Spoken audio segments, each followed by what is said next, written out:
Okay, ladies and gentlemen, we have the Manticore out here. Now it is nighttime, roughly 50% of the moon reflecting light, okay? I have turned this unit on. Alright, and you get to see the keypad there is illuminated, okay?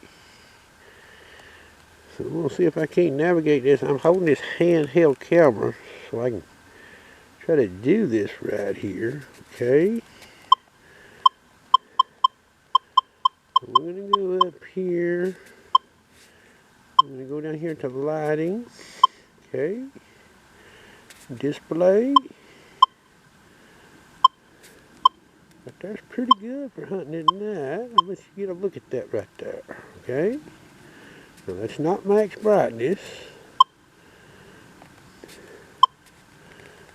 Okay. Keypad only is on off. Now you see the keypad is one off. Keypad is back on. Okay. Flashlight. Flashlight is currently off. I'm going to move the camera out here to the side.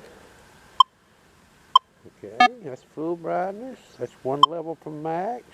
2 levels from max. That's off. Okay. Like I said, there's about 50% of the moon reflecting sunlight here currently. No street light around me here, okay? I'm going to turn this flashlight off. And we'll go back to the display, and I'm going to turn it up a little. Okay, you see the little graph there? It's giving you that's full brightness right there. It's about 50% right there. 50%. I'm going to back off the menu here and get back to the search screen. So you get a good look at that right there. I'm holding this digital camera about 3 inches from that screen. Okay, and the keypad there. Multi-IQ Plus. Okay, hope you enjoyed.